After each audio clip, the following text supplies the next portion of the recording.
నిలబెట్టాలనుకుంటే నేను మాత్రమే బాధ్యుని. కానీ మీరు నా అరెస్ట్ స్టేట్మెంట్లో నా ఇల్లు, చిరునామా, ఫ్లాట్ నెంబర్తో సహా మొత్తం ట్వీట్ చేసి నా కుటుంబ ప్రైవసీ దెబ్బతీశారు కదా, ఇది మీకు న్యాయమేనా? మీలాంటి అరుదైన ఆఫీసర్కి ఇది తగునా? ఇవన్నీ ప్రశ్నిస్తున్నానని మరో కేసు బనాయించకండి సార్. అసలే మేము బలహీన వర్గాలం, నోరు మెదపలేం, దళిత బిడ్డలం, గొంతెత్తలేం. ఇంకా మీరు ముందుకెళ్ళి మీ అరుదైన శైలిలో మహిళా ఐఏఎస్ అధికారుల వార్త కేసుకు సంబంధించిన దర్యాప్తులో భాగంగా దొంతు రమేష్ రాసిన పెన్ను ఎక్కడ, ఇంకు ఎక్కడ కొనుగోలు చేశాడు, ఏ పంజాగుట్ట చౌరస్తాలోని బుక్ స్టాల్కు తీసుకెళ్లి సీన్ రీకన్స్ట్రక్షన్ పేరుతో ఎన్కౌంటర్ చేయకండి సార్. మేము బలైన వర్గాలం, దళితులం. మీ అందరితో మాట్లాడేవాడు, మీ అందరు కూడా లోపల ఉండేవాళ్ళు.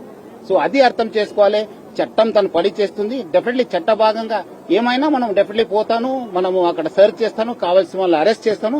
మీరు నాపై మోపిన అక్రమ కేసుకు సంబంధించిన రిమాండ్ ఇవ్వడానికి గౌరవ న్యాయమూర్తి గారు కూడా తిరస్కరించారు. చట్టం, న్యాయం నా పక్షాన ఉంది కాబట్టి నేను బయట ఉన్నాను. లేకపోతే మీరు అనుకున్నట్లుగానే, మీరు భావించినట్లుగానే జైల్లో ఉండాల్సి వచ్చేది. గౌరవ న్యాయమూర్తి గారు ఆదేశాల ప్రకారం ఈ కేసులో మీకు విచారణకు సహకరించడానికి సిద్ధంగా ఉన్నాను. ఈ కేసును మీరు ఎంతవరకు లోతుగా నిజాయితీగా దర్యాప్తు చేస్తే అంతే నిజాయితీగా మీకు సహకరిస్తాను. మీలాంటి పెద్ద ఆఫీసర్లు నాలాంటి చిన్నవాడిపైన ఆధారాలు లేకుండా ఆరోపణలు చేస్తే నేను అయితే పలచబడిపోను సార్. సజ్జనర్ గారు, ఇది గుర్తుంచుకోండి. ఇది మీకు కౌంటర్ కాదు, వివరణ. ఎందుకంటే సోషల్ మీడియాలో విస్తృతంగా నేనేదో బ్యాంకాక్ పారిపోతున్నట్లు, అసలు దేశం విడిచి పారిపోతున్నట్టు, నా భార్యతో సహా వెళ్తున్నాను సార్. నేను ఎవరితో వెళ్ళడం లేదు.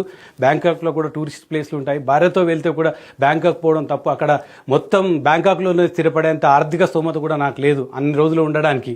అయినా ఏ వీసా లేకుండా కేవలం టూరిస్ట్ వీసాతో బ్యాంకాక్లో ఎన్ని రోజులు ఉండగలను సార్?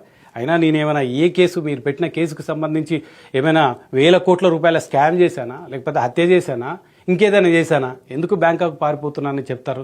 కేవలం కొంతమందిని సంతృప్తిపరచడానికి, కొంతమందిని బలిపశువులను చేయడానికి మాత్రమే మీరు ఈ రకమైన ఆరోపణలు చేశారని నేను భావిస్తున్నాను. దయచేసి సోషల్ మీడియా మిత్రులు కూడా రకరకాలుగా చేస్తున్నారు. దీనికి సంబంధించిన ఆధారాలు ఈ వీడియోతో పాటు మీరు నేను టికెట్ బుక్ చేసుకుంది, నాకు నోటీస్ రాని విషయం కూడా గుర్తించి పోలీసులను ప్రశ్నించండి. పోలీసులను ప్రశ్నించకపోతే వాళ్ళని హీరోలుగా చేస్తే నాలాంటి వాళ్ళపైన రేపు మీ పైన కూడా ఇదే రకమైన అణచివేత ఉంటుంది. గుర్తుంచుకోండి.